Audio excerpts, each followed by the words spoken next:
শুভ সন্ধিয়া মৰমৰ ছাত্ৰ ছাত্ৰীসকল বিবি ডিজিটেলৰ অন্য এটা ভিডিঅ'লৈ তোমালোক সকলোকে স্বাগতম জনাইছো আৰু আজি আমি আমাৰ শিতানটো আৰম্ভ কৰিবলৈ ওলাইছো আজি আমাৰ আলোচনাৰ বিষয়বস্তু হৈছে যোৱা ক্লাছত ৰৈ যোৱা অংকবিলাকৰ পৰা আজি আমাৰ বিষয়বস্তু ষ্টাৰ্ট হ'ব হেতু হৈছে কি অনুশীলনী 3.4 ৰ আমাৰ যোৱা ক্লাছত 3 আৰু 4 একৰ 3 আৰু 4 ৰ অংক দুটা হৈছিল আজি আমি 5 ৰ অংকটো প্ৰথমতে কৰিম তাৰ পিছত আমি 6 ৰ অংক কৰিম এতিয়া কথা হৈছে কি এই পদ্ধতিটো কি আছিল এই পদ্ধতিটো আছিল এলিমিনেশন পদ্ধতি বা অপনয়ন পদ্ধতি এই অপনয়ন পদ্ধতিটো আমাৰ কি হয় যদি আমাৰ সিম্পলিফাইড আকাৰত আমাৰ সমীকৰণটো থাকে তেতিয়া আমাৰ কৰাত অসুবিধা একো নাই কিন্তু কেতিয়াবা আমাৰ সমীকৰণবিলাক কি হৈ থাকে অলপমান বেলেগ ধৰণে দিয়া থাকে তাক আমি সিম্পলিফাই বা স্ট্যান্ডাৰ্ড ফৰ্মত লৈ যাব লাগে যেনেকে আমাৰ আমি বোৰ্ডত যেটো অঙ্ক দিছো ইটো ইয়াতে চাবা এই অঙ্কটো আমাৰ তেনেকে আছে অলপ বেলেগ ফৰ্মত আছে দুটা সমীকৰণ আমি তাক প্ৰথমতে স্ট্যান্ডাৰ্ড ফৰ্ম বা সিম্পলিফাইড ফৰ্মত লৈ যাব লাগিব আৰু ইটো কৰাৰ কাৰণে একেবাৰে সহজ আমি কেনেকে কৰিম এটো এতিয়া চাই লবা এটো আমাৰ কি আছে অনুশীলনী 1 ৰ 5 number অঙ্কটো 3y by 2 minus 5x by 3 equal minus 2 এইটো এইটো আমি প্ৰথমতে আমি স্ট্যান্ডাৰ্ড ফৰ্মত লৈ যাম একেবাৰে সহজ বৰ বিশেষ টান নহয় তো ইয়াতে আমাৰ প্ৰথমতে প্ৰথম কাম কি হ'ব আগত আমি এনেকুৱা কৰিছো যে 2 আৰু 3 ৰ এই হৰ বিলাকৰ আমি লসাগু উলাই ল'ব লাগিব ইহতৰ লসাগু কি হ'ব 2 আৰু 3 লসাগু কি হ'ব 6 হ'ব 6 হল এতিয়া 2 দি 6 কেইবাৰ যায় 3 বাৰ যায় সেই 3 ৰে আৰু ইয়াক কি পূৰণ হ'ব ওপৰটো পূৰণ হ'ব লবটো 3 3 গুণ 9 এটো 9 9 হ'ব তাৰ পিছত ইয়াৰে 3 ৰে ইয়াক কেইবাৰ যাব 6 2 বাৰ যাব 2 ৰ লগত আৰু 5 পূৰণ কৰিলে 5 2 গুণ 10 10x হ'ব এটো -2 হল এটা এইখিনি আমি বজ্ৰ পূৰণ কৰি দিম এনেকে আমি ক্ৰস মাল্টিপ্লিকেশন কৰি দিম ইয়াতে এটা 1 আছে তলত গতিকে এটো এনেকে পূৰণ কৰিলে কি হ'ব 9y - 10x আৰু ইফালে কি হ'ব ইটোৰ লগত 6 ৰ লগত -2 পূৰণ কৰিলে -12 হল গতিকে আমি ইয়াতে কি দেখা পালো যে ইটো আমি ইটো আগত লিখিব পাৰো -9x + 10y 10x + 9y equal -12 ইটো আমি 1 নম্বৰ সমীকৰণ বুলি ইয়াতে লিখি ললো তাৰ পিছত আমি 2 নম্বৰ সমীকৰণটো এনেকে আমি সিম্পলিফাইড আকাৰত লৈ যাব লাগিব ইটো টান নহয় সহজ একেবাৰে ইটো আমি কি কৰিম ইহতৰ লসাগু উলিয়াম 3 আৰু 3 লসাগু 3 3 ৰে 3 একবাৰ যায় একৰ লগত y পূৰণ কৰিলে y হ'ব একেদৰে ইটো কি হ'ব ওপৰত x হ'ব আৰু ইটো এনেকুৱা হয় এতিয়া এইখিনি আমি বজ্ৰ পূৰণ কৰি দিলে কি হ'ব ইটো 16y ইটো হ'ব 16x আৰু ইটো 3 13 39 ইটো আমি কি কৰিলো x টো আগত লিখিলাম আৰু y টো আমি পিছত লিখিলাম এনেকে আমি ইয়াৰ স্ট্যান্ডাৰ্ড ফৰ্মটো পাই গলো এটো হ'ব 2 নম্বৰ সমীকৰণ এতিয়া আমি 1 আৰু 2 নম্বৰ সমীকৰণ পাইছো এতিয়া 1 আৰু 2 নম্বৰ সমীকৰণত আমি কি কৰিব লাগিব আমি যদি ইয়াতে চাও আমাৰ হয় x ৰ যেটো সহগ দুটা সমীকৰণৰে একে কৰি লব পাৰো নহয় আমি y ৰ সহগ একে কৰি লব পাৰো তে আমি ইয়াতে কি কৰিম x ৰ সহগে একে কৰি লম x ৰ সহগ একে কৰি ললে আমি কি কৰিব লাগিব একৰ লগত কি পূৰণ কৰিব লাগিব 2 নম্বৰ সমীকৰণৰ x ৰ সহগেৰে পূৰণ কৰিব লাগিব তেতিয়া এটো কি হ'ব 16 আছে 16 মানে ইয়াতে 1 নম্বৰ সমীকৰণৰ 16 ৰে পূৰণ কৰিব 16 ৰে পূৰণ কৰিলে এটো কি হ'ব 160 হ'ব বিয়োগ 160 আৰু এটো 16 9 গুণ 144 y আৰু এটো কি হ'ব 12 আৰু 16 পূৰণ কৰিলে কি হ'ব 12 আৰু 16 একেবাৰে সহজতে কৰিব লাগে 12 6 গুণ 72 12 6 গুণ 72 ৰ 2 হাতে থাকিল 7 12 1 গুণ 12 12 হাতে 19 192 আৰু এটো এনেকে আমি 3 নম্বৰ সমীকৰণ লিখিলাম ঠিক হেদৰে আমি এতিয়া 2 নম্বৰ সমীকৰণটো কি কৰিম 1 নম্বৰ সমীকৰণৰ x ৰ সহগেৰে পূৰণ কৰিম 1 নম্বৰ সমীকৰণ x ৰ সহগ কি আছে 10 আছে আমি 10 ৰে পূৰণ কৰিম 10 ৰে পূৰণ কৰিলে কি হ'ব এটো 160 হ'ব এটো আৰু এটো কি হ'ব ইটো পূৰণ কৰিলে 160 হ'ব এনে হল আৰু এটো পূৰণ কৰিলে এইটো কি হ'ব 390 হ'ব 10 ৰে পূৰণ কৰিলে 390 হৈ গ'ল এইটো হ'ব 4 নম্বৰ সমীকৰণ এতিয়া আমি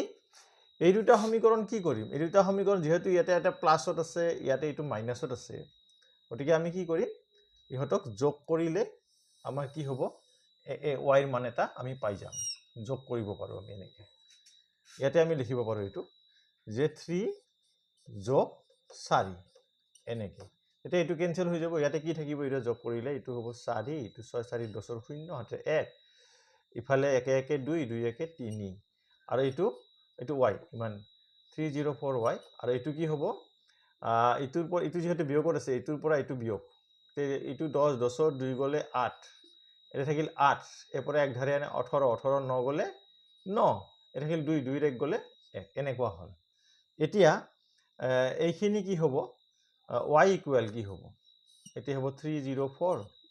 তাৰপিছত 198 দেখি ইয়াক আমি সৰু কৰিব পাৰো নেকি আমি চাব লাগিব ইয়াক যদি আমি সৰু কৰি কি হ'ব ইয়াত সৰু কৰিলে কি হ'ব 2 ৰে আমি ইয়াক সৰু কৰিব পাৰো 2 ৰে সৰু কৰিলে কি হ'ব এইটো 152 আৰু এইটো কি হ'ব 9 দুগুণ 18 আৰু ইফালে 9 দুগুণ 18 আৰু সৰু কৰিব পাৰি নেকি আমি চাই লব লাগিব আৰু সৰু কৰিব পাৰি নেকি যদি নোৱাৰি আমি এনেকৈ ৰাখিম আমি 3 ৰে পূৰণ কৰিলে এইটো ওপৰটো যায় কিন্তু তলতটো নাযায় 2 ৰে তো ওপৰটো নাযাব তলতটো যাব বাকি কিবা বেলেগেৰে আমি পাৰো নেকি হেতু চাব লাগিব এটো প্ৰথমতে আমি কিহেদি কৰিছিল 2 দি কৰিছিল 2 9 দুগুণ 18 আৰু ইফালে 18 তে এইটো ঠিকই আছে এতিয়া কথাটো হৈছে কি ইয়াতে আমি সৰু কৰিব পৰা ইয়া উপায় আছে নেকি সৰু কৰা উপায় আমি দেখিছো নাই গতিকে ইয়াৰ উত্তৰ ইটোৱে হ'ব 99/152 এটোৱে হ'ব উত্তৰ y equal 99/152 হল এতিয়া আমি এই y ৰ মানটো যিকোনো এটা সমীকৰণত একত হওক বা দুইত হওক আমি বহুৱাই দিব লাগিব গতিকে আমি ইয়াতে মানটো বহুৱাম আমি ধৰা দুইত আমি বহুৱালো আমি ইফালে অলপ অসুবিধা হয় আমি ইয়াতে লিখিছো এটো যে এতেকে দুইত কি হ'ব y ৰ মান বহুৱাই অলপ মান সিম্পলিফাই আছে হয় খাব লগা নাই একো দুইত y ৰ মান বহুৱাই আমি y ৰ মানটো আমি পালো এতিয়া x ৰ মানটো আমি টাৰ্গেট কৰিম এটো আমাৰ কি হ'ব এনেকা হল এটা 16 ইনটু y ৰ মান 99/152 তাৰ পিছত ইফালে থাকিলে আমাৰ 99 অগি 39 এতিয়া আমি এইখিনি সিম্পলিফাই কৰিম এটো হ'ব 16x এতিয়া ইটো কিহেৰে বাৰ যায় এটো আমি যদি চাও ইটো আমি অলপ সৰু কৰি লব পাৰো কেনেকে পাৰো সৰু কৰি লব যে ইয়াক আমি 2 ৰে ইয়াক বাৰ যাব 8 ৰে বাৰ যায় 2 বাৰ আৰু ইয়াক 8 ৰে কেইবাৰ যায় 19 বাৰ যায় তেতিয়া আমাৰ এটো কি হ'ব উপৰটো হ'ব 9 দুগুণ 18 8 হাতে গিলে 9 দুগুণ 18 একে 19 আৰু এটো হ'ব এনেকা এইটো হ'ব 39 এটা এইখিনি সিম্পলিফাই কৰিব লাগে এটো 16x আৰু এটো ইফালে 39 minus 198/19 এইখিনি সিম্পলিফাই কৰিব লাগে এতিয়া ইহতৰ লসাগু হল 19 এতিয়া 39 ৰ লগত 19 পূৰণ কৰি দিয়া কিমান হ'ব এটো পূৰণ কৰিলে কিমান হ'ব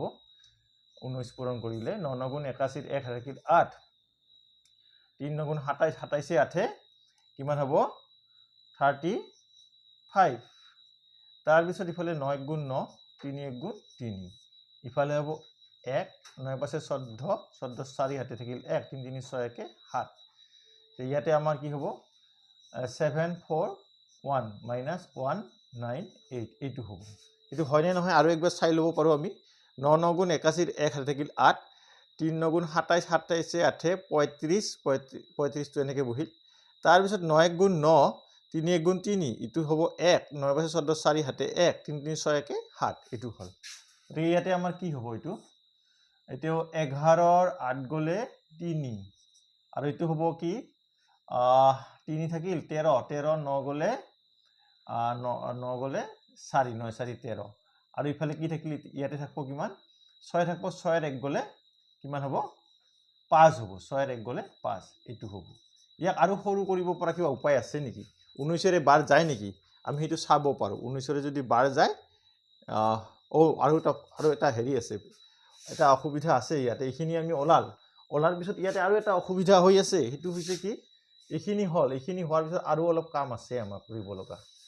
এইখিনি আমি ওলাইছোঁ।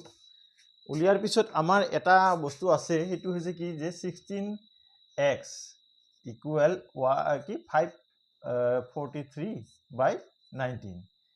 এতিয়া এইটো x ইকুৱেল কি হ'ব, 16টো ইয়াতে আহি যাব 543। ইয়াক আৰু সৰু কৰিব পাৰি নেকি, আমি এইটো চাব লাগিব। কিহেৰে বাৰ যায়, এইটো যদি আমি চাওঁ 8ৰে বাৰ যায় নেকি, 8 দিটো আমি চাম 8 6 × 48, এইটো নাযায়। আৰু কিহেৰি যাব পাৰে, আমি যদি চাওঁ কিহেৰি যাব, এইটো অলপমান চিন্তা কৰিলে হয়তো ওলাব। এইটো আমাৰ 19 দি বাৰ যায় নেকি, 19 দি ইয়াক 19 দি আমাৰ এইটো বাৰ যায় নেকি, আমি চাব পাৰোঁ। এইটো 543, 19 দি 19 2 গুণ 38 হ'ব নহয়, 38 হ'ল। ইফালে এইটো 14, এইটো 6, এটা থাকিল 4 এইটো 163। এইবাৰ 19 দি বাৰ যাব নেকি, 19 দি বাৰ যাব, 8 9 বাৰ যাব নেকি, 9 9 গুণ 7 দি বাৰ নাযায়, 7 দি 7 9 গুণ 63, 3 হাতে কিল 6, 6 7 1 গুণ 7 6 13হে হয়, সেইটো নাযায়। গতিকে এই 19 দি বাৰ নাযায়। যদি নাযায় তেতিয়া আমি ইয়াক এনেকৈ থৈ দিব পাৰিম, হয়তো আমি ইয়াক পূৰণ কৰি দিলে হয়।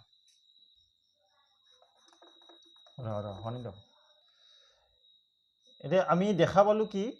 যে ইয়াক আমি সৰু কৰিব নোৱাৰোঁ। যদি সৰু কৰিব নোৱাৰোঁ, ওপৰত থাকিল 543 আৰু এইটো 16 আৰু 19 পূৰণ কৰিলে কিমান হ'ব, 304 হ'ব। এইটো আমি পূৰণ কৰি চাব পাৰা, 304 হ'ব। গতিকে আমি কি দেখা পালোঁ, xৰ মানটো আমি কি পালোঁ 543/304 304, আৰু yৰ মান কি পালোঁ 99/152। এই দুটা হ'ল এনচাৰ। গতিকে আমাৰ অংকটো অলপ জটিল আছিল। জটিল বেলেগ একো নাই, আমাৰ প্ৰথম কথা হৈছে কি এই যিখিনি পূৰণ, এই পূৰণখিনিত অলপমান আমাৰ জটিলতাটো আছে। ইয়াক আৰু বিভিন্ন চিম্পলিফাইড মেথডত কৰিব পাৰি। আমি যদি এটা কাম কৰোঁ, এই মানটো যদি আমি ইয়াতে আৰম্ভণিতে বহুৱাই দিওঁ, তেতিয়া আৰু অলপমান সহজ আকাৰত হৈ যায়। কিন্তু আমি সেইটো কৰা নাই, যিহেতু আমি এটা মান ইয়াতে পাইছোঁ যে আমি এটা সমীকৰণ হিচাপত উলিয়াই লৈছিলোঁ ইয়াতে 2 বুলি, 2তহে আমি মানটো বহুৱাইছোঁ। 2ত মানটো বহোৱাৰ কাৰণে অলপমান জটিলতাটো আহিছে পূৰণৰ ক্ষেত্ৰত। কিন্তু আমি যদি এই মানটোৱে যদি আমি ইয়াতে বহুৱাই দিলোঁ হয় ৱাইৰ মানটো, তেতিয়া আমি আৰু অলপমান চিম্পলিফাইড আকাৰত পালোঁ হয়। গতিকে এইটোৱে কথা, ধৈৰ্য লাগিব এইবিলাক অংকত। ধৈৰ্য থাকিলে এনেকৈ মিলিব, বেছি টান নহয়। অলপমান জটিলতা আছিল, কিন্তু সেই জটিলতাটো কৰি থকাৰ লগে লগে সহজ হৈ যাব। ইয়াৰ পিছত আমি পৰৱৰ্তী অংকটোলৈ যাম। এইবাৰ আমি আজিৰ 2 নম্বৰ অংকৰ, অৰ্থাৎ আমাৰ অনুশীলনী 6 নম্বৰ অংকটোলৈ আহিছোঁ। এইটো অংক সহজ অংক একেবাৰে। এইটো আমাৰ ষ্টেণ্ডাৰ্ড ফৰ্মত দিয়াই আছে, এইটো আমি ষ্টেণ্ডাৰ্ড ফৰ্মত লৈ যাব লাগে। গতিকে বৰ বিশেষ টান নহয়, এইটো খুব সহজতে ওলাব এইটো। গতিকে আমি ইয়াৰ সমাধানটো কৰিম। আমি নীলা চিয়াহী এইটোৱে লৈছোঁ, কলাটো অলপ অসুবিধা হৈছে। গতিকে এইটো আমাৰ কি হ'ব, x - y = 3। এইটো আমি 1 নম্বৰ সমীকৰণ বুলি লিখি ল'লোঁ। তাৰপিছত এইটো আমি ইয়াক ষ্টেণ্ডাৰ্ড ফৰ্মত লৈ যাব লাগিব। এইটো ষ্টেণ্ডাৰ্ড ফৰ্মত নিলে কি হ'ব, ইহঁতৰ লসাগু 6, 3ৰে কেইবাৰ যাব, 6ক 2 বাৰ যাব, 2ৰ লগত x পূৰণ 2x, 2ৰে 6ক কেইবাৰ যায়, 3 বাৰ যায়, 3ৰ লগত y পূৰণ কৰিলে 3y, আৰু এইটো 6। আৰু এইটো কি হ'ব, এতিয়া বজ্ৰ পূৰণ কৰি দিয়া 2x +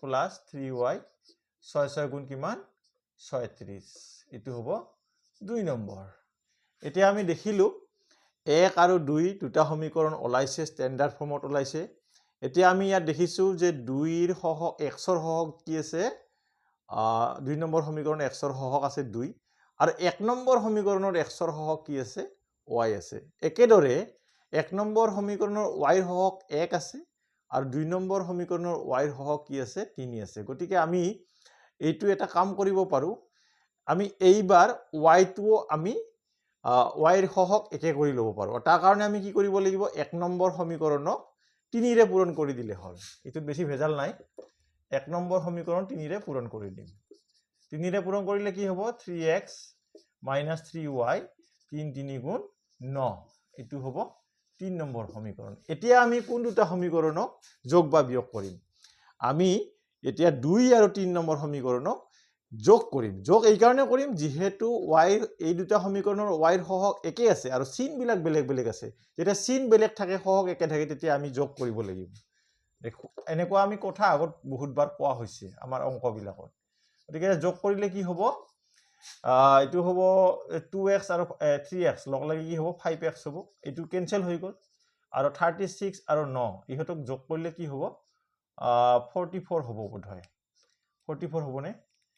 915 45 সৰি 45 হ'ব 45 গতিকে এতিয়া এটো x এতিয়া পাছেৰে কিবা যাব 45 ক 5 9 গুণ 45 গতিকে আমি ওলাই গল x ৰ মানটো ওলাই গৈছে 9 ওলাইছে আৰু এতিয়া এই x ৰ মানটো আমি যি কোনো এটা সমীকৰণত 1 বা 2 বা 3 যি কোনো সমীকৰণত আমি তাক বহুৱাই দিব পাৰো আমি একতে x ৰ মানটো বহুৱাই দিব পাৰো একত x ৰ মান বহুৱাই পাও আমি এনেকে বহুৱাই দিলে ওলাই যাব বহুৱাই পাও